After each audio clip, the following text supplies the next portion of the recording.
Hi all, another tutorial. This time we're gonna do an engraving of a text. As a request, I will start over and do the string. You can engrave everything you want, but you can also profile everything you want. So let's do here just the engrave, and I deleted it. I now go to the draft workbench.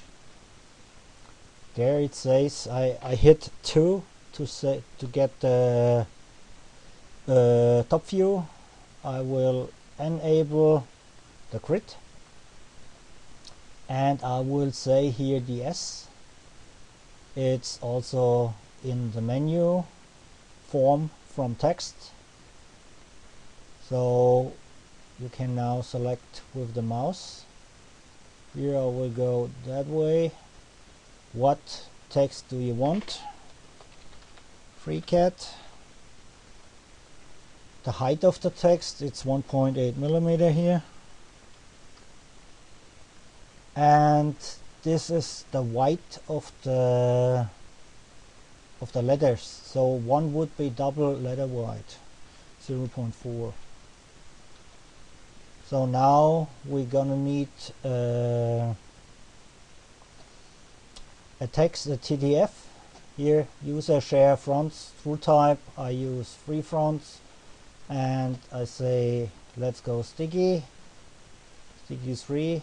Okay, there we go, and it's not sent that, so I will go data placement position. It's 15. And here it's 42, so it's okay that way. Let's undo the grid and go back to our path workbench. So there we are. We open up, I select here the string.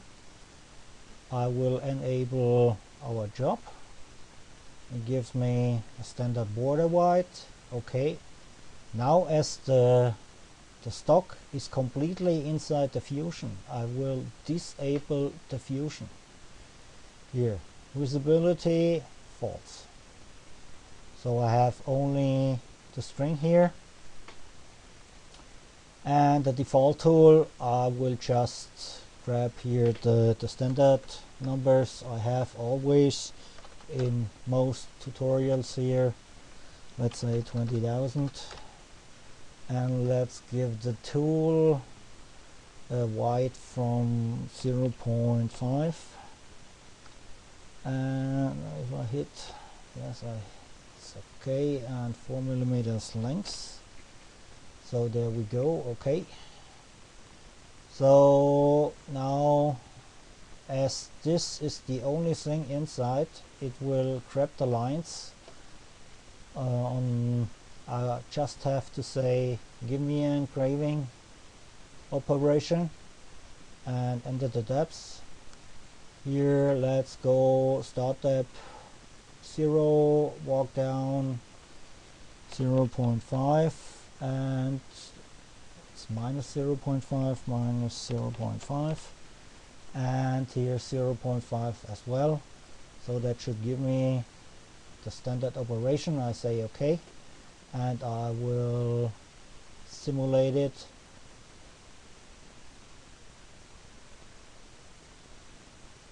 So this should give you the standard engraving. We are working on the precisionizing here of the simulation. It will only work now for a standard end mill. No, the V-cutter will not work, but we get it. Okay, so till next time, hope you can get this.